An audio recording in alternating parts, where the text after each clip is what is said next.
Hello, my name is Eric Von Connors. I was just a normal guy until the night I learned what I truly was. A half-breed. Half vampire and half angel. I had all their powers and none of their weaknesses. Save for one. The bloodlust.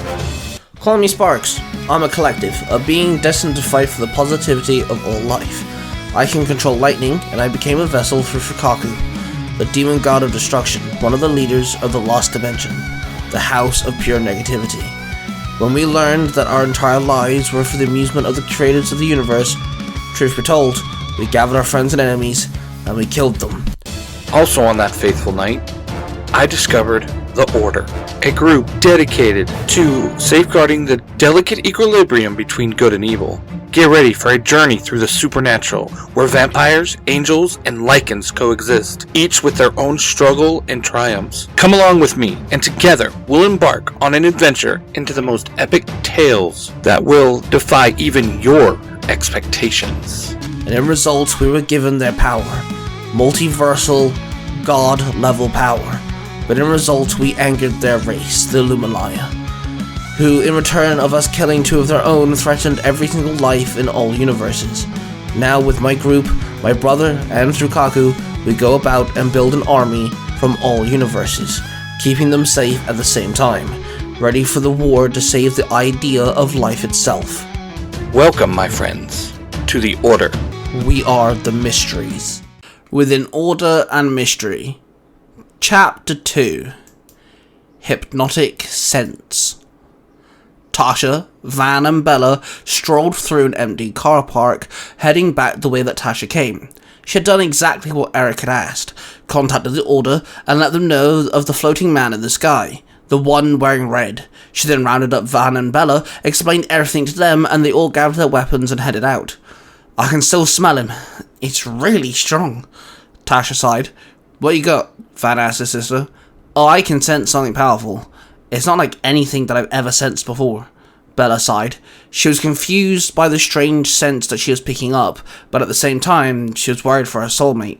Eric was the best person to have on your side in a fight, and she trusted him with every single fibre of her being. But there was a slight issue with Eric getting lost in his ways. He wouldn't stand for anyone's dictatorship and would protect every single person if he could, which usually got himself and everyone else into some form of trouble. Tasha suddenly got a whiff of werewolf, but it wasn't like a pack or a rogue. It wasn't like anything she'd ever smelled before. It was new.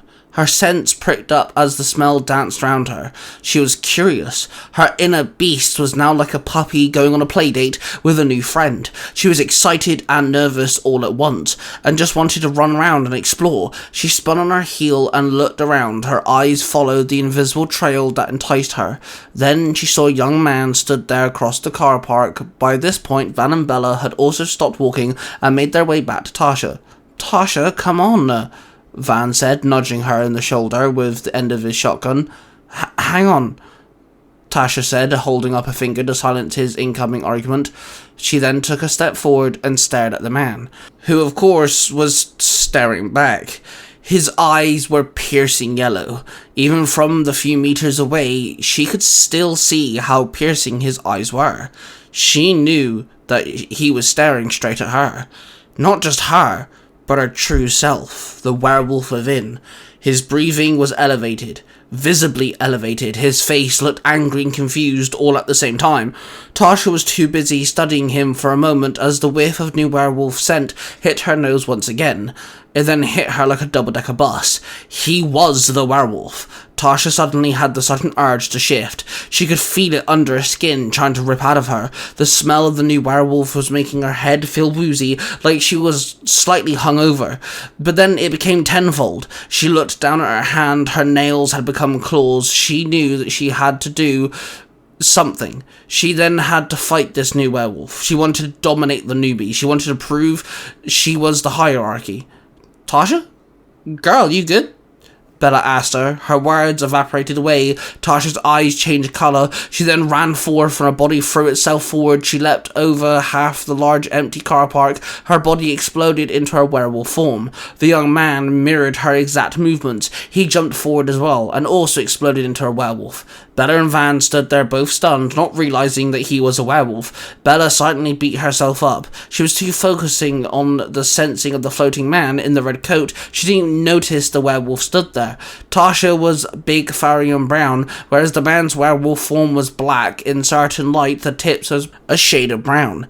His body was muscle-packed, built more than Tasha, but she was nimble and moved more swiftly. They snapped their jaws and they swung their claws. Van took a step forward, ready to get involved, but Bella held her hand out to stop him. "Oi!" Van snapped. "Hang on, something's different about this werewolf," Bella muttered. "It's just a big black werewolf," Van mumbled. No. I saw the way Tasha was staring at him, the way that she went after him. She can smell it too. Something's off about this one. It's not evil, but I don't think it's from here. I don't know what it is," Bella said curiously. Tasha jumped over the male werewolf and slashed his back. He grunted in pain. He quickly spun around and slapped her across the jaw with his upper hand, and then uppercut her across the face. She retaliated with a headbutt, then she bit into his shoulder, and he dug his claws into her stomach, forcing her to let go. The male then ran at Tasha, who jumped up and slammed her feet into his chest. Kicking him back, he slid across the car park, his claws ripping apart through the concrete. He then stood tall, growling ever so slightly as he did. They both ran at one another, when suddenly an arrow hit the ground between them and exploded with a flash. Both werewolves thrashed around as their senses of sight was clouded by white light. Bella and Van ran over when a man suddenly landed in front of them, holding two D50 pistols, aiming them both at Van and Tasha. "Easy, we just want the black werewolf," the man muttered. "The brown one is ours," Van grunted. "That's cool. We don't want to hurt anyone," the man replied. "Says the one holding guns on us," Bella snapped back. "He's carrying a shotgun with an axe-headed attachment," the man chuckled like he was impressed. "You good?" a voice said. Then in a glimmer of blue light, another man appeared. "Yeah," the gun wielder nodded. "I got Des," the second man told the first, and walked over to the black werewolf. Van swung his foot and managed to kick one of the guns out of the man's hands. He then aimed the second gun, but before he could pull the trigger, Bella muttered a spell as quickly and quietly as possible, and through her hands there was an unrelenting force that rippled from her palms, which hit the gun wielder and threw him across the car park, crashing on the concrete. Van cocked his shotgun and then aimed it at the boy in the blue jacket. He was talking to the black male werewolf. "Des, return to me, brother. Ease your mind," the man said softly. The black werewolf shifted back into the young man, only he was now without clothes. Van placed the tip of his shotgun against the man's back. "Okay, I got some questions. Who are you guys?" "What are you guys?" Van snapped. "Good question," the man chuckled. He then disappeared in a blue glimmer of light. Van stood there in shock. He spun around, shotgun aimed, when suddenly the man reappeared in the same glimmer of light, and he kicked Van's shotgun out of his hands. Van threw a punch and smacked the man right in the face, making him stagger backwards. Bella ran over to Tasha and ran her hand through the werewolf's fur. "Come on, Tash," she muttered. Bella sighed with relief as Tasha shifted back to normal, now in her skin-tight scuba top and shorts. She sat up slowly and Bella turned around and stood, marching over to the man in blue who was fighting Van. Then the gun wielder ran across the car park and tackled Bella off her feet, and he punched her in the face. She returned the favour by kneeing him in the stomach. "Guys, this is pointless. We need to get back to Sparks," the man in blue barked at the naked werewolf and the gun wielder. "We ain't letting you go. Not until you tell us what the hell you guys want, because we have seen some crazy shit just now, and you guys are very different to what we're used to," Bella snapped before she was kicked in the stomach. "This is getting us nowhere," Van growled. He pulled out a knife and ran at the blue-coated man and swung the blade several times. The man in the blue coat dodged each strike with ease before grabbing Van's wrist and smacking him in the chest, making him stumble. Then, from the sky, a bolt of lightning ripped from the clouds and hit the car park. Everyone covered their faces with their arms as the lightning struck the concrete, scorching it. "Enough!" a voice bellowed. Then Eric landed on the ground in his vampire form with a young man in a red coat. Everyone looked at Eric and the man confused. Van, Bella, whoa! Stand down! These are not our enemies. Eric snapped. But babe, how do you know this? Bella barked out. I was shown a lot. Some forms of information that I can't quite explain in words, or colors, or sounds. But I promise you, these are not our enemies. We can trust them. Eric said to Bella as he cupped her hands in his. Van, Bella and Eric surrounded Tash and pulled her to her feet. The red-haired man walked over to the naked male and pulled him up to his feet as his body became vertically covered in new clothes. You good? The man with red hair asked. Yeah, the werewolf boy nodded. Then the four men grouped up. Suddenly 2 girls appeared in a glimmer of blue light after the one in blue waved his hand. One had sandy blonde hair, almost brown, and the other had bright green hair that draped down to her waist. Sparks, this is my team. We have the one and only my love, Bella, her brother, Van, and his partner, Tasha, the werewolf. We are a member of the Order. Our job is to keep the natural balance of life safe by keeping the supernatural world at bay. By keeping it, well, in order. Seriously? Is that where the name came from? I never realized that. Eric explained. The redhead boy, known as Spark, scanned all of them with his eyes. Hello there. Sorry for just dropping by. We hail from another universe, where things seem to be vastly different, but apparently we have some things in common. Sparks replied, looking over to the werewolves. We are here because one of our own got kidnapped by someone who fled to this universe.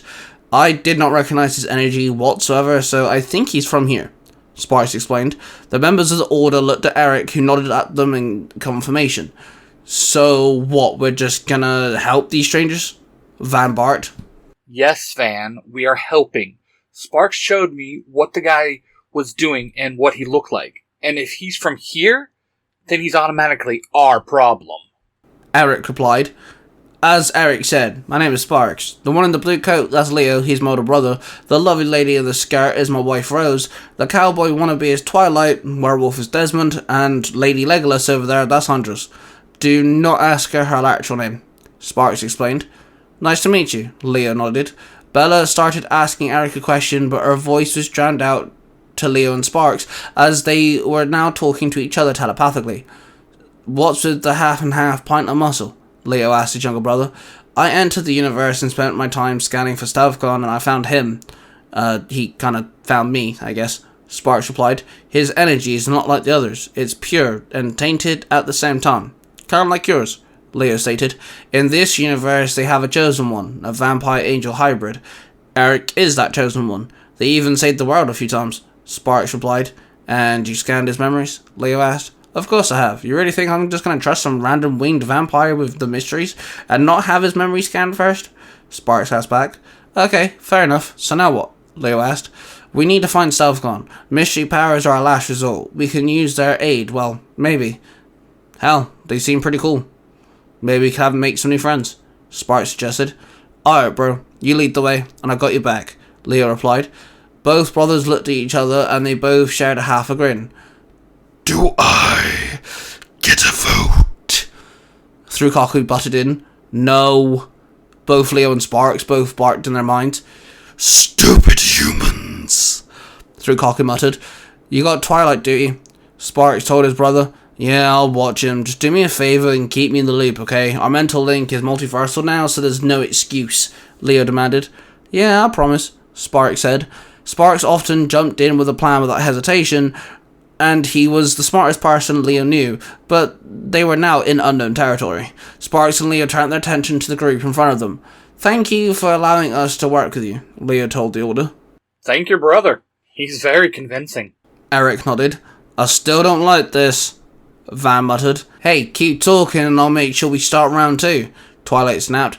Oi, Twilight, pack it in, man, Leo ordered. Ha ha, Van mocked. Van, you listening? Van, that goes for you too. We have to work together here.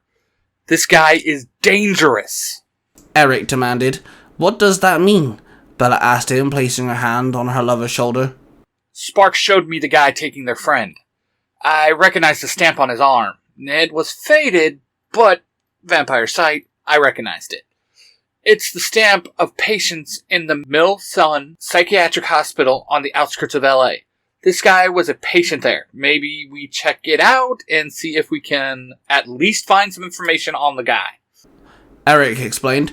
Sounds like a plan, Tasha mumbled. Best to leave the mutts behind.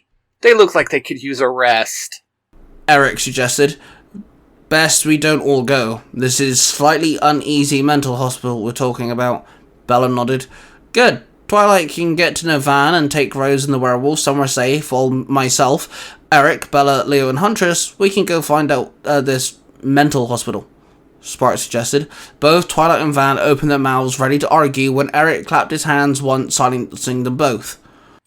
We have somewhere they can all go. Van, behave. Now, let's go. Eric told them. Van and Twilight helped Desmond and Tasha. Rose joined them and they headed to a hidden location that only the Order and Eric and his team knew about, whilst Eric and Bella led Sparks, Leo and Huntress to LA so they could find out information on the person who kidnapped Stealthgone. What you have just listened to is a product created by the Three Ranger Bros Studio. Hosted by three cosplaying fathers who happen to be massive geeks of all sorts of fandoms. They are Mark, the Red Cornish Ranger, Cosplay Dude 637, and Ty Tiger. The studio covers different types of YouTube videos, TikToks, podcasts, and live streams. If you wish to find out who cosplays who, the YouTube channels, the TikTok accounts, and the podcasts, and all of the other social media platforms, please go to the 3rangerBroStudios.com.